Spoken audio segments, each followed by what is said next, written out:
Hello and welcome to another episode of Friday Fiber Chat. My name is Sarah and this channel is where I share all about my crafty projects. It's mostly knitting, but I like to sprinkle in some other fiber arts as well. These Friday Fiber Chats are short little bite-sized episodes that come out every Friday, as the name would suggest, where I just talk about something fiber related that is on my mind. And today we are going to be doing a sock knitting Q&A. So I do have notes in front of me if you see me looking over there, but sock knitting is my first love. I just counted, I have now knit 72 pairs of socks. So I do feel like I am in a position to answer some questions, share some of my thoughts, because I love sock knitting so much. It's the thing that got me interested in knitting. I had dabbled in knitting a few times throughout my life, but it never really stuck until I started knitting socks. And yeah, I just love it so much. It's kind of my constant. I always have multiple pairs of socks on the go, and I think that I always will. It's my first love in knitting, as I said, and I feel like the love for it has only continued to grow the more that I've knit and the more pairs of socks that I knit. So it kind of never gets old for me. I feel like there's always something new, something fun to explore with sock knitting. And one of the things I love about it so much is that they are a relatively small project, they're a very portable project, and I feel like they're just such a fun blank canvas to play with color and texture and that crazy yarn that you don't know what to do with. So really excited to answer some of your questions today. I put out a poll or a question box on Instagram to see what questions you all had. So I'm going to go through those now. I think I have 7 questions. And I just had to show you my coffee mug because it's so funny. My mom got me this for Christmas. It says lay flat to dry, and it has upside down sheeps on it. Very funny. I have no idea where she got it, but it makes me giggle. Okay, so with that, let's jump into the questions. Okay, number 1, and we got a couple in this this or that format. Number 1, top down or bottom up. So this is very much a personal preference, and I think a lot of sock knitting really comes down to knitting a lot of socks and figuring out what it is that you like and what you don't like. So for me, I prefer top down. I think because that's how I first learned. It's what I'm most comfortable with. However, I have knit quite a few bottom up socks as well, and I do see the appeal. I think particularly if you prefer knitting magic loop, bottom up can be a better method. I think it's much easier to start a bottom up sock on magic loop than it is to start a top down sock. I prefer to knit my socks on DPNs. Again, this is something where everyone's going to have a personal preference, whether you like DPNs, magic loop, 9-inch circulars. It's DPNs for me because that's how I learned, and there's something I like about how traditional the DPNs feel. But I totally understand that they're not for everyone, and some people are knitting on toothpicks. I could never, so personal preference again, but for me, knitting the way I do, I prefer top down, cuff down. All right, second one, short row heel or heel flap and gusset. So again, personal preference here. I think for everyone, it's gonna kind of be what fits you best. I have knit many different types of heel: short row heel, heel flap and gusset, afterthought, forethought, fleagle heel, partridge heel. Yeah, there's so many options. A garter heel, a garter short row heel. So there's so many different options, but I would say the 3 most common are the heel flap and gusset, the afterthought heel, and the short row heel. And of the 3, definitely heel flap and gusset is my favorite. It is the one I've knit the most. I'm the most comfortable with it. I can knit it in my sleep. It's kind of my go-to. However, the question was short row heel or heel flap and gusset, but I will say my second favorite is actually the afterthought heel or a forethought heel. And the difference, in case you're curious, is that with an afterthought heel, you truly just knit a tube and then you go in afterwards, pick up stitches and cut. But with a forethought heel, you put in a line of waste yarn while you're knitting the tube, and then you remove that waste yarn when you're done. So I prefer to do the forethought heel if I'm knitting self-striping yarn or something where I don't want to disrupt how thick the stripes are. If I'm doing color work or just want a pop heel color, I'll usually do the afterthought heel. So anyway, I feel like I'm rambling on this one. The question was short row heel or heel flap and gusset. My answer is heel flap and gusset, but my second place answer would be the afterthought heel. I've really come to love it. I feel like it fits me fairly well, and there are some things you can do to adjust the fit as well. If you knit more straight rounds before you start decreasing, you can increase the length of that heel so that if you have a wider instep, it can still work for you. So yeah, that one's probably my second favorite. I do like a short row heel on occasion. I think there's two places where a short row heel can be great in my opinion, which is if you're in a hurry. I think it is the fastest of all the heel options in my opinion.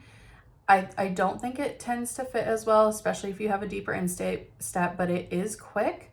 And I think if you are knitting, like let's say the whole main portion of your sock or the entire sock in one color, and you really want a very minimal heel that isn't going to distract from the like smooth expanse of stockinette, I think the short row heel is the most minimal looking heel. So like I said, if you don't want to disrupt the appearance of your yarn or your sock, I think the short row heel can be really nice for that, because even a heel flap and gusset does kind of delineate the sock more than a short row heel does. So I would say if you are wanting a quick heel or you want that really smooth, clean look, then I would go for the short row heel. All right, next question. Colorwork sock knitting tips. So I have in the past year or so started knitting a lot more Colorwork socks. I am participating in Summer Lee's Colorwork Cuff Club, which has been so fun. I've been loving that. So every month she releases a new Colorwork chart, and I can actually show you this month's. I just finished the first sock. It's unblocked, but I'll go ahead and show it to you because I just finished it this morning and it's really, really cute. So here it is. We have May flowers. This month it was this really cute little vintage looking rose motif. So all the patterns follow the same sort of format where you have a cuff and then the simple Colorwork chart, and then the rest of the sock is kind of up to you. Usually it's vanilla. This month she suggested a bit of a little broken rib texture. So yeah, I've knit a bunch of these now, like 8 or 9, I think. And I feel like my Colorwork sock knitting confidence has really grown since I started doing that. I was really able to figure out the exact right stitch count and size that I needed to use. So most of the tips I'm going to give you are going to be around size and needle size. But I would say with Colorwork sock knitting, I think it's pretty personal and it's a lot of trial and error. You know, it took a few pairs for me to figure out, oh, that one doesn't fit over my heel. I need to go up a needle size. And it was, oh, it still doesn't fit over my heel. Guess I need to go up a size as well. So it just takes some trial and error. And I think just leaning into the fun of sock knitting and making them as like wild and crazy as you want to keep you entertained while you're working is the way to go. So my tips would be, first of all, to go up a needle size and or a pattern size for the Colorwork portion. So as I said, I have to do both.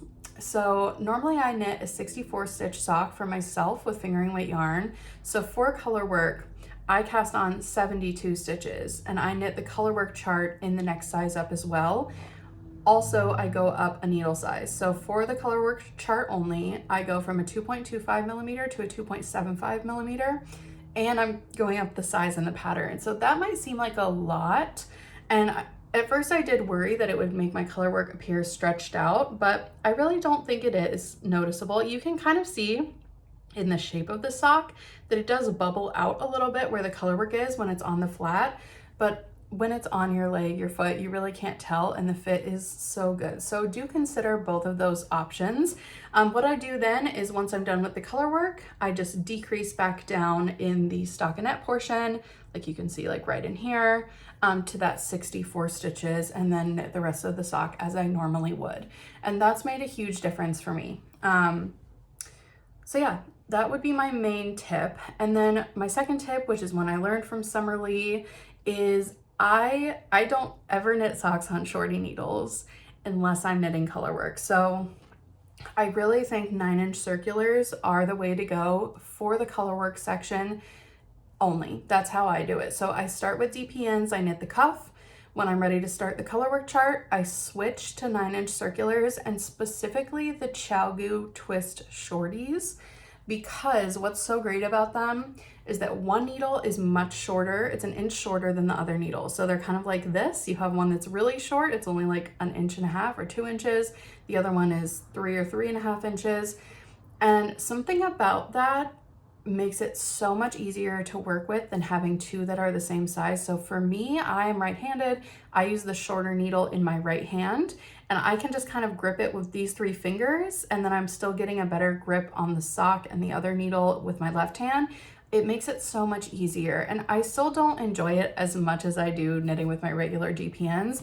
But considering that I'm only using it for, you know, however many 10 to 20 rows the Colorwork is, I think it's really worth it to switch. And the other perk of using the 9-inch circular for the Colorwork portion is that you don't get any laddering or any disruptions where like the DPNs intersect or where your magic loop needles intersect. So you get a really smooth, nice, continuous Colorwork. So those would be my 2 main tips. And then, like I said, just trial and error.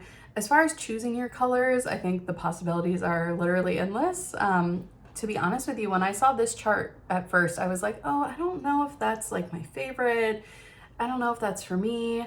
But I went to my stash and I started playing with color. And I think what made it really work for me, what made it love it, was doing it in these really bright colors. So much of it is just playing with what you have in the stash, trying to make it work for you. And yeah, I think sometimes unexpected colors work really well, but also the main thing really is contrast. So you're gonna want enough contrast between your motif colors and your background colors that it really stands out. So yeah, really excited about these. And those are my Colorwork tips. If you have any other tips for knitting Colorwork, please drop them in the comments below so we can all learn from you. All right, the next one is easy, but also I hope my answer isn't disappointing because it's kind of vague. So the question was, what is your favorite sock yarn to work with? And my answer is any hand-dyed yarn. So I know that's not specific and I apologize, but it's mostly because I don't tend to knit with the same sock yarns over and over again. The only one I do use regularly is Knit Pick Stroll, but I tend to use it for Colorwork and accents, and I wouldn't actually recommend it as a yarn that I love for knitting entire socks in, which I've talked about before, but I don't think it holds up as well on its own over time. I tend to love to use like crazy indie dyed yarns for my socks. So that is my answer. I think socks are where indie hand-dyed yarns can really, really shine. I think it's a great souvenir purchase. I love to go to yarn stores when I travel, and picking up a skein of sock yarn is like a perfect smaller item that you can get, and then you have a memory associated with it as well. So I love that. Speaking of the sock I just showed you, this amazing green, lime green yarn, it's getting a little blown out there. I just picked up on Local Yarn Store Day from Dye Mad Yarns, which is one of our local dyers here in Columbus. They also have their own yarn shop, and I think it just shines. Like the subtle variegation is so nice. Another pair I recently finished with hand-dyed yarn were these black and white speckled socks. Like I just think it's so cool, and I love to support these smaller dyers, and I just think their yarn shines in socks. So yeah, sorry I couldn't give a more specific answer. Some other yarns I've used a lot are like Lang Jaw wool, which is also nice, but I tend to, again, use it for like Colorwork, heels, toes, and cuffs, that kind of stuff. Yeah, I've used Coats & Co. Is that right? I'll put it on the screen if it's not, but Coats & Co., they're a hand dyer, but they do mostly solids and tonals. I've used them a few times and I do really like their yarn, but as far as favorite, it's just these fun hand-dyed yarns. I do have a favorite self-striping yarn though, if you love self-striping. I do love Woolens and Nosh. They have some really interesting different wool blends in their socks. So they have a Targhee superwash sock base that I really love. I think they also have a Corriedale. They have a few different kind of interesting self-striping blends. So I really love those. If you are interested, I would check them out. Nomadic Yarns is another great self-striping dyer that I've used a few times that I love. So yeah, there's some great ones for you. Okay, favorite sock pattern designers. This is an easy one for me. I have two definite top two. My number one is Summer Lee. I just love her. I love her color choices. I get very inspired by the way she uses color and the way she thinks about just like, you know, mixing up a basic sock. I think she has so many beautiful, fun patterns available on Ravelry. I also have her book and I'm knitting through it right now. I'm doing her Colorwork Cuff Club. So the past like year or so, I've been knitting almost exclusively Summerlee socks, if not just like plain vanilla socks. But my first love was Sari Nordlund. And I will, in a minute, I'm gonna actually show you the first pair of socks I ever knit, which was a Sari Nordlund design. And she used to do, and maybe she's gonna bring it back, I'm not sure. She used to do a summer sock knit along. And the idea was that over 4 months, you would knit 4 pairs of socks from 3 different skeins of yarn. And the thing that got me to the point where I was like, I must learn how to knit because I have to make that thing, was someone on Instagram posted a picture of their 4 socks together and from that knit along, and I was like, that is the most beautiful thing I've ever seen. I have to knit those, and that's why I learned to knit. So yeah, I knit a lot of Sari Nordlund, lace, cables, texture, love all of her patterns. And then a designer that I really love, and I'm hoping to knit more of her patterns, but I have not knit any yet, is Stone Knits, who, again, I'm in my Colorwork sock era. She does these super fun all over Colorwork sock patterns. One that is in my queue are the, I don't know the exact name of them, but they're the ones that have like little chickens all over them, and they're so stinking cute. So yeah, there's just a few. There's Coop Knits is also great. I have her book as well. She did a book for Pom Pom magazine.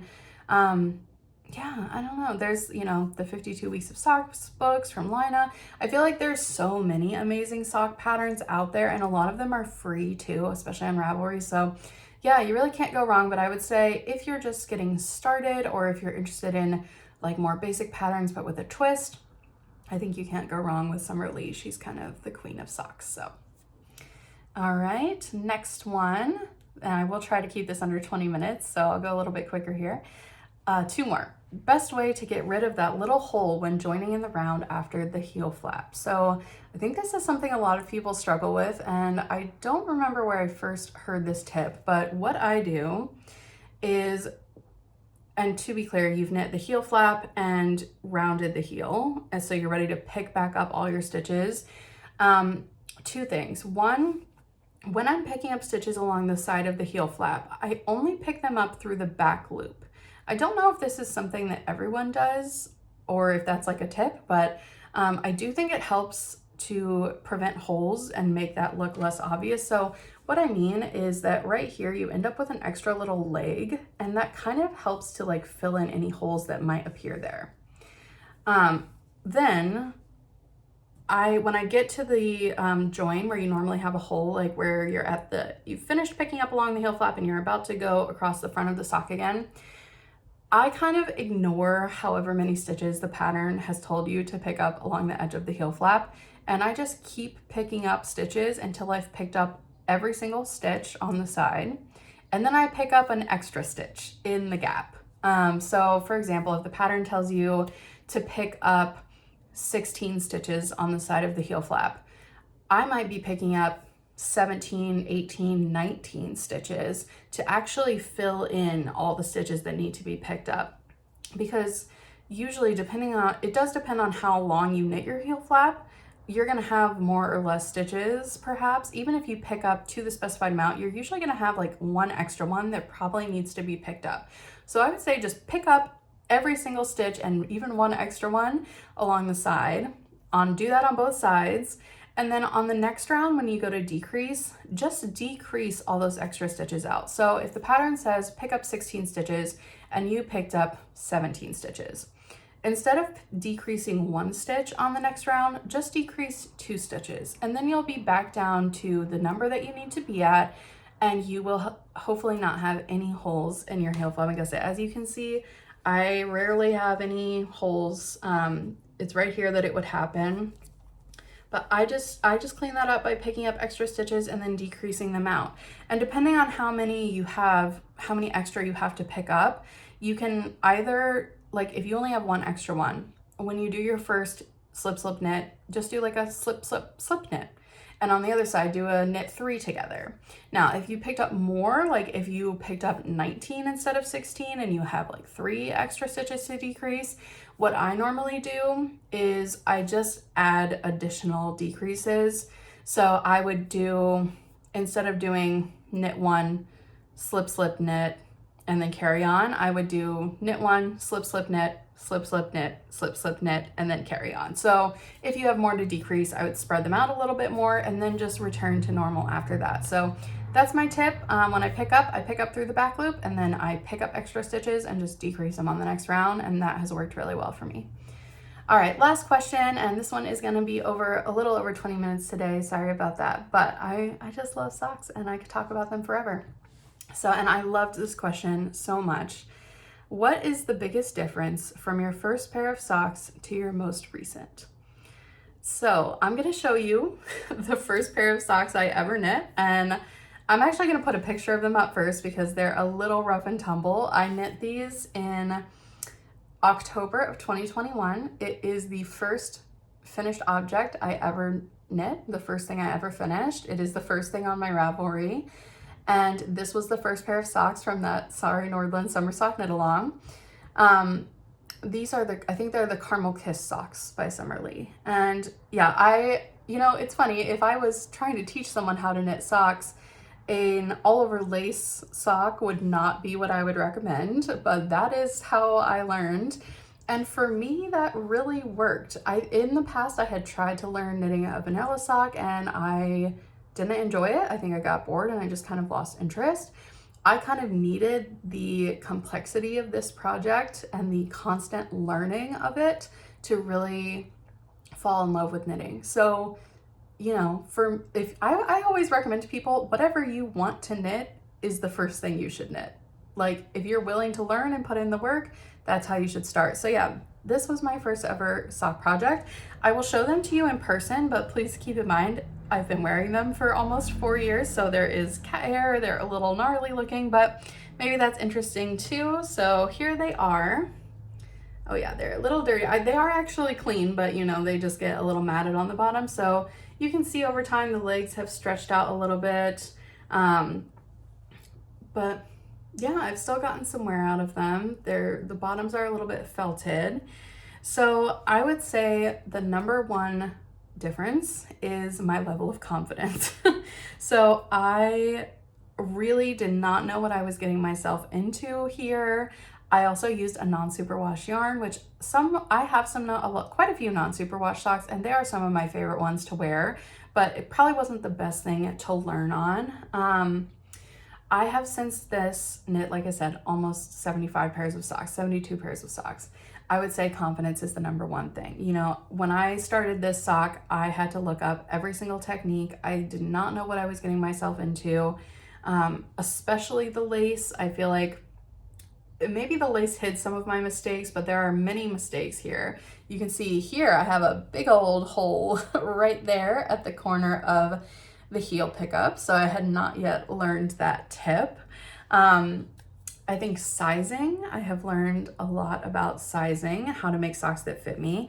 It was so funny that I got this question when I did, because I had actually pulled these out. I had gone to wear them last week and I was just really not happy with the fit anymore.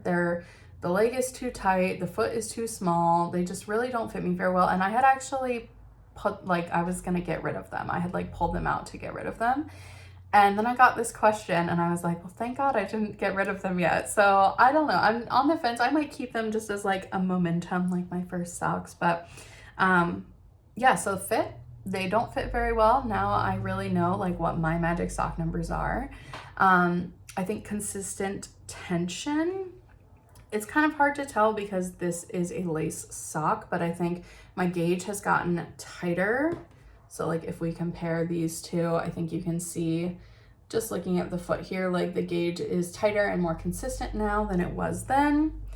And then, I was twisting my pearls for a long time. So I actually, when I taught myself to knit using mostly YouTube, I started out as a combination knitter because I knit continental. So it took me a long time to realize that I was twisting my pearls. Actually, it wasn't until I knit this sweater I'm wearing, which is the Ursina sweater by Jacqueline Cieslak, that I corrected that, because I had to knit part of this flat and I was like, this doesn't look right. And that's when I realized that I'd been twisting my pearls. So you can actually see that on the heel flap. It doesn't look quite right, like compared to this one where you can see those nice slipped stitches. This one is a little more muddled, and it's because I was twisting my pearls, and you can really see it. Well, maybe it's too felted, but you could really see it on the heel turn, because there's like a line that would like delineate it where it went back to regular stockinette. So that was a biggie. But yeah, overall, I would just say confidence. Now I can knit a vanilla sock without a pattern. I know my numbers. This is actually for my partner Troy. I know his numbers. I'm confident knitting socks for other people now. And yeah, but I will say I love sock knitting even more than I did when I knit that first pair, and it brings me a lot of joy. So yeah, that is it. Oh wait, is that it? Oh, I was gonna show you the most recent pair. Okay, so that was the first pair. Sorry, the most recent pair I finished were these. I'm calling them the rainy day socks. Again, this was another of Summer Lee's Colorwork Cuff Club. This was the April showers, really. So yeah, and you know, comparison, first pair of socks ever knit, non-superwash yarn. Most recent pair of socks knit. You can see the nice tension. I've also learned a lot of tips and tricks about like how to knit jogless stripes, how to do color work and make the sizing right, how to do contrast heel toe. You know, it's just all the little things that you pick up along the way. So yeah, that is it. Thank you so much for watching. I hope you enjoyed this sock talk. And if you have any other questions about sock knitting, please pop them in the comments below. I will definitely respond to you there. And if you have any other tips and tricks, please share those as well. So thank you so much for watching. I will catch you on the next one. Bye.